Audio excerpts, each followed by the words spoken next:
أعوذ بالله من الشيطان الرجيم. بسم الله الرحمن الرحيم. الذين ينفقون في السراء والضراء والكاظمين الغيظ والعافين عن الناس والله يحب المحسنين. جو خوشحالی اور تنگی ہر حال میں انفاق کرتے ہیں، غصے کو ضبط کرتے ہیں اور لوگوں سے درگزر کا معاملہ کرتے ہیں، اللہ ایسے نیکوکاروں کو پسند کرتا ہے. یہ سورہ آل عمران کی 134 نمبر کی آیت ہے.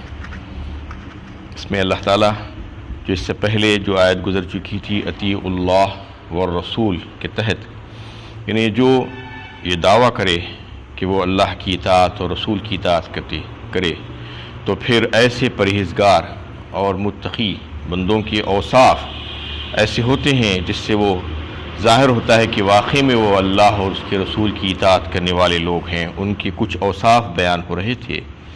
اس آیت میں بھی اللہ تعالیٰ پہلے تو یہ بتائے ہیں کہ وہ لوگ ہمیشہ ہر حال میں اللہ کی راہ میں خرچ کرنے کے عادی ہوتے ہیں. فی السراء والضراء، یعنی چاہے تنگ دستی ہو چاہے خوشحالی ہو، ہمیشہ ہر حال میں خرچ کرتے ہیں. تو خرچ کرنے کا معاملہ ایسا ہے کہ نبی صلی اللہ علیہ وسلم کی تعلیمات اور صحابہ کرام کی عمل سے یہ بات ظاہر ہوتی ہے کہ اللہ کی راہ میں خرچ کرنا یعنی صرف مالداروں اور اغنیاء ہی کے لیے نہیں ہے، بلکہ اس میں غربا کا بھی حصہ ہے، فقراء کا بھی حصہ ہے. وہ اس طریقے سے کہ چاہے تو وہ اپنے مال میں سے تھوڑا سا حصہ بھی نکال سکتے ہیں جتنا ممکن ہو سکے، یا صرف مال خرچ کرنا ہی ضروری نہیں ہے اللہ کی راہ میں، بلکہ اللہ کی راہ میں اپنا وقت، اپنی صلاحیتیں، اپنی محنت یہ بھی خرچ کی جا سکتی ہے.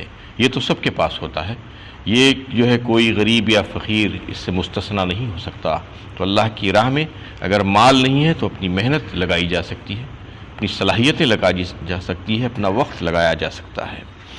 اور اس میں یہ بات واضح کی گئی ہے کہ دو موقع ہی ایسے ہوتے ہیں جس میں بندہ اپنے رب کو بھولتا ہے، جب اس کے پاس خوشحالی آ جاتی ہے یا تنگ دستی ہو جاتی ہے. خوشحالی کے وقت عیش میں پڑ جاتا ہے، عیش میں پڑ کر اپنے مالک کو بھلا دیتا ہے، اور جب تنگ دستی اور فقیری آ جاتی ہے، محتاجی آ جاتی ہے، تو اس وقت غفلت میں پڑ جاتا ہے، پریشانی میں پڑ کر اپنے مالک کو بھول جاتا ہے. لیکن جو واقعی میں اللہ کے بندے ہیں، جو پرہیزگار بندے ہیں، جو مقبول بندے ہیں، وہ ایسا نہیں کرتے.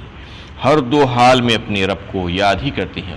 والذین اذا انفقوا لم یسرفوا ولم یقتروا وکان بین ذلک قواما، فرمایا سورہ فرقان 19ویں پارے میں کہ جو اللہ تعالیٰ کے جو واقعی بندے ہیں، اس میں عباد الرحمن کی صفات اللہ تعالیٰ تذکرہ فرماتے ہوئے کہے ہیں کہ وہ لوگ جب خرچ کرتے ہیں تو اس طریقے سے اعتدال کے ساتھ خرچ کرتے ہیں، نہ اسراف کرتے ہیں اور نہ ہی بخیلی اور کنجوسی کرتے ہیں، بلکہ درمیانی راستہ اختیار کرتے ہیں. ہمیشہ زندگی میں خرچ کرنے کے معاملے میں جو ہے یہ ایک ایسا اصول ہونا چاہیے کہ اعتدال کا طریقہ اپنایا جائے، نہ زیادہ خرچ کر دیا جائے کہ پورا ختم ہو جائے، اور نہ ہی جو ہے پورے کا پورا رکھ لیا جائے، کنجوسی اور بخیلی کی جائے، بلکہ درمیانی طور پر مال کو خرچ کرنا چاہیے. اور ان کی ایک صفت جو ہے اللہ تعالیٰ اس میں اس کا اظہار فرما رہے ہیں کہ وَالْكَاظِمِينَ الْغَيْظَ وَالْعَافِينَ عَنِ النَّاسِ، یعنی جب ایسے لوگوں کو سابقہ پڑ جاتا ہے کچھ ایسے اشخاص سے جو ان کو تکلیف پہنچا دیتے ہیں، ان کو جو ہے نقصان پہنچا دیتے ہیں، تو وہ اپنے غصے سے بے قابو نہیں ہو جاتے، آپے سے باہر نہیں ہو جاتے، مشتعل نہیں ہو جاتے، جذبات سے مغلوب نہیں ہو جاتے، بلکہ غصے کو دبا لیتے ہیں اور پی جاتے ہیں. والکاظمین الغیظ والعافین عن الناس، نہ صرف غصے کو پی جاتے ہیں بلکہ قابو میں رکھتے ہیں، بلکہ جو ان کو غصہ دلایا ہے کسی وجہ سے اس کو اپنے دل سے معاف بھی کر دیتے ہیں، اس سے انتقام نہیں لیتے. اور تیسری صفت ان کی یہ ہوتی ہے کہ اس کے ساتھ واللہ یحب المحسنین، بہترین معاملہ کرتے ہیں، احسان والا معاملہ کرتے ہیں، یعنی نہ صرف معاف کر دیتے ہیں بلکہ حسن و سلوک بھی کرتے ہیں اس کے ساتھ. اسی کو اللہ تعالیٰ پسند فرماتے ہیں. تو یہ تین اوصاف گویا کہ اس ایک ٹکڑے میں آ گئے ہیں، ایک ہی صفت میں، کہ وہ غصے پہ قابو پانے والے لوگ ہوتے ہیں، اور پھر لوگوں سے بڑھ کر انتقام نہیں لیتے، بلکہ ان کو اپنے دل سے معاف کر دیتے ہیں، اور پھر اس کے ساتھ ساتھ یہ کہ ان کے ساتھ اچھا سلوک بھی کرتے ہیں۔ یہ تینوں اوصاف ان میں رہتے ہیں، موجود رہتے ہیں۔ اللہ تعالیٰ بتا رہے ہیں جو اللہ کے واقعی میں مقبول بندے ہوتے ہیں۔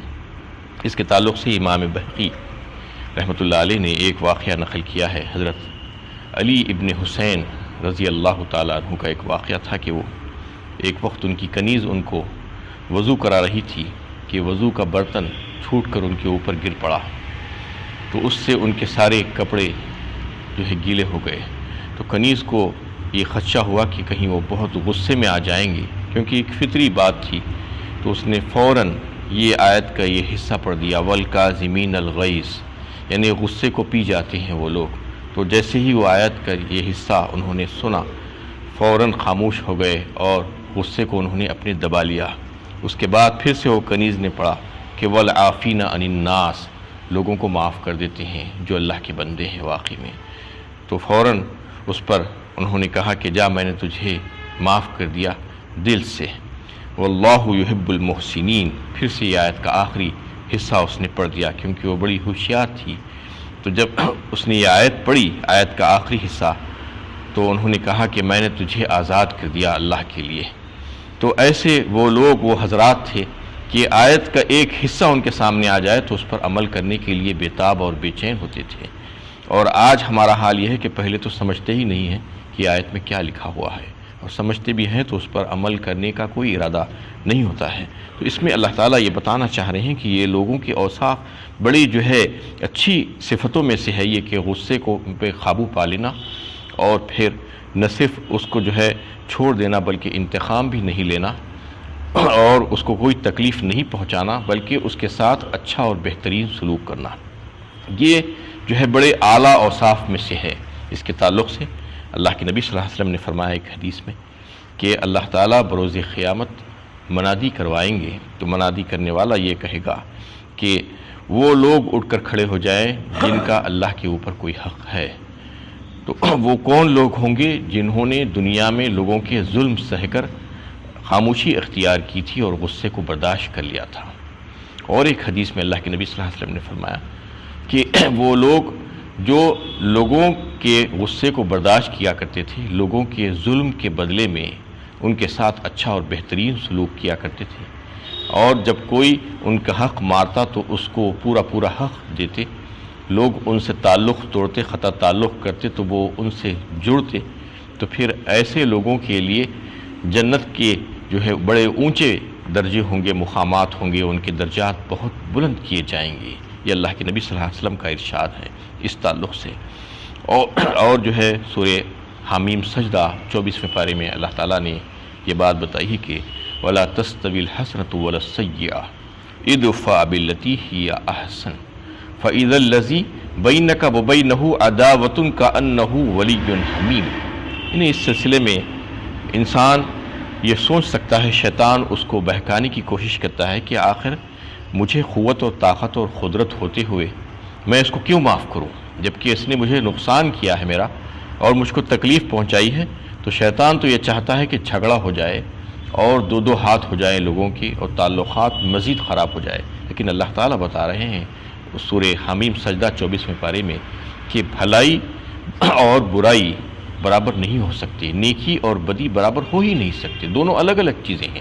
وَلَا تَسْتَوِي الْحَسَنَةُ وَلَا السَّيِّئَةُ اِدْفَعْ بِالَّتِي هِيَ أَحْسَنُ۔ تو پھر برائی کو بھلائی سے اور نیکی سے دفع کرنے کی کوشش کرو، اِدْفَعْ بِالَّتِي هِيَ أَحْسَنُ فَإِذَا الَّذِي بَيْنَكَ وَبَيْنَهُ عَدَاوَةٌ كَأَنَّهُ وَلِيٌّ حَمِيمٌ۔ تو اس سے یہ ہوگا فائدہ کہ جو تمہارا جانی دشمن تھا وہ تمہارا جگری دوست بن جائے گا۔ یعنی یہ بالکل صحیح بات ہے، قرآن کہہ رہا ہے تو وہ تو غلط ہو ہی نہیں سکتا۔ لیکن آزما کر بھی اگر آپ دیکھیں گے کہ اگر آپ کے ساتھ کوئی برائی کر رہا ہے اور برائی کو آپ بھلائی سے دفع کر رہے ہیں، کوئی گالی دے رہا ہے آپ اس کے ساتھ اچھا سلوک کر رہے ہیں، کوئی آپ کا حق مار رہا ہے، آپ کے اوپر ظلم و زیادتی کر رہا ہے، آپ اس کو جو ہے اس کا حق دے رہے ہیں، تو پھر واقعی میں وہ ایک وقت آئے گا کہ وہ آپ کی طرف متوجہ ہوگا اور سوچے گا کہ واقعی میں یہ انسان جو ہے بہت اچھا اور نیک انسان ہے کہ میری برائی کے بدلے میں بھلائی کرتا ہے۔ میں اس کا حق نہیں دیتا ہوں، وہ میرا حق دیتا ہے۔ تو اس میں اللہ تعالیٰ یہی بتا رہے ہیں کہ وہ جو تمہارا دشمن تھا وہ تمہارا دوست بن جائے گا۔ وما یلقاها الا الذین صبروا وما یلقاها الا ذو حظ عظیم فرماتے ہیں اللہ تعالیٰ۔ یعنی یہ ایسا صبر کر لینا، ایسے موقع پر تکلیفیں سہ لینا اور برداشت کر لینا اور غصے کو قابو پا لینا، یہ کوئی آسان کام نہیں ہے۔ بڑے نصیبوں والے لوگ ہوتے ہیں یہ، جو بڑے نصیب والے لوگ ہیں وہی ایسا کر سکتے ہیں۔ ہر کس و ناکس کی جو ہے یہ نہیں ہو سکتا اس سے، اس لیے کہ یہ بہت بڑا کام ہے، بہت اعلیٰ درجے کا کام ہے۔ کہنا آسان ہے لیکن عمل کرنا بہت مشکل ہے۔ جب انسان کو غصہ آتا ہے تو اس وقت انسان کیسا ہوتا ہے، اس کی کیفیت کیسی ہو جاتی ہے، اس کا دل و دماغ جو ہے اس کے قابو میں نہیں رہتا۔ تو اس وقت اس کو دبانا اور پھر اس وقت اس کو معاف کر دینا اور اس کے ساتھ اچھا سلوک کرنا، یہ غیر معمولی باتیں ہیں۔ اس کے تعلق سے متواتر احادیث آپ کو ملتے ہیں۔ ایک شخص نے آپ صلی اللہ علیہ وسلم سے دریافت کیا کہ یا رسول اللہ مجھے کوئی وصیت کر دیجیے آپ صلی اللہ علیہ وسلم نے فرمایا کہ غصہ مت کرو۔ تو اس نے کہا کہ میں جب غور کر کے دیکھا تو واقعی میں غصہ ایک ایسی چیز ہے، ساری برائیوں کی جڑ اور مرکز ہے۔ دیکھیے کہ آپ غصہ انسان کرتا ہے تو اس کا دل و دماغ جو ہے اس کی جگہ پر نہیں رہتا اور اس کی سوچنے سمجھنے کی جو صلاحیت ہے وہ ختم ہو جاتی ہے۔ اس کے بعد وہ کیا کر رہا ہے اسے پتہ ہی نہیں چلتا کہ وہ جو چاہے کر دیتا ہے۔ ایسے ایسے کام ہو جاتے ہیں کہ منٹوں میں آپ ایسے کام کر دیتے ہیں کہ صدیوں اس کو جھیلنا پڑتا ہے۔ آپ دیکھیے جا کر کورٹس میں، پولیس سٹیشنز میں، یہ کیسے کیسے مقدمات جو ہے پڑے ہوئے ہیں، لوگ جا کر سالوں سالوں سڑ رہے ہیں جیلوں میں۔ کس وجہ سے؟ تھوڑے سے غصے کی وجہ سے۔ اگر وہ غصے پر اگر قابو پا لیا تو سارا جھگڑا ہی ختم ہو جائے گا اور آپ کو جو ہے عافیت نصیب ہو جائے گی۔ اس لیے اسلام اس بات کی طرف متوجہ کراتا ہے کہ یہ ہمارے جو مقبول اور پرہیزگار بندے ہیں اور نیک بندے ہیں وہ لوگ کبھی بھی ایسا نہیں کرتے، غصے سے کبھی بھی بے قابو نہیں ہوتے، مشتعل نہیں ہوتے، جذبات میں مغلوب نہیں ہوتے کہ آپے سے باہر ہو جا رہے ہیں اور کیا کر رہے ہیں انہیں پتہ ہی نہیں چل رہا ہے۔ اس لیے کہا گیا ہے ایک حدیث میں، آپ صلی اللہ علیہ وسلم نے فرمایا جب غصہ آ جائے تو اگر کھڑے ہو تو بیٹھ جاؤ اور بیٹھے ہو تو لیٹ جاؤ اور پانی پی لو، وضو کر لو۔ تو یہ ساری چیزیں اس واسطے بتائی گئی ہیں کہ غصہ شیطان سے ہے، شیطان آگ سے بنایا گیا ہے، آگ کو ٹھنڈی کرنے والی چیز پانی ہے۔ تو جب غصہ آ جائے تو فوراً وضو کر لینا چاہیے، آپ صلی اللہ علیہ وسلم کا ارشاد ہے، اس میں ہدایت ہے، اور پانی پی لینا چاہیے اور کھڑے ہوئے ہوں تو بیٹھ جانا چاہیے، بیٹھے ہوئے ہیں تو لیٹ جانا چاہیے، اپنی کیفیت کو بدل لینا چاہیے۔ تو اس سے غصے میں بڑی حد تک جو ہے کمی ہو سکتی ہے۔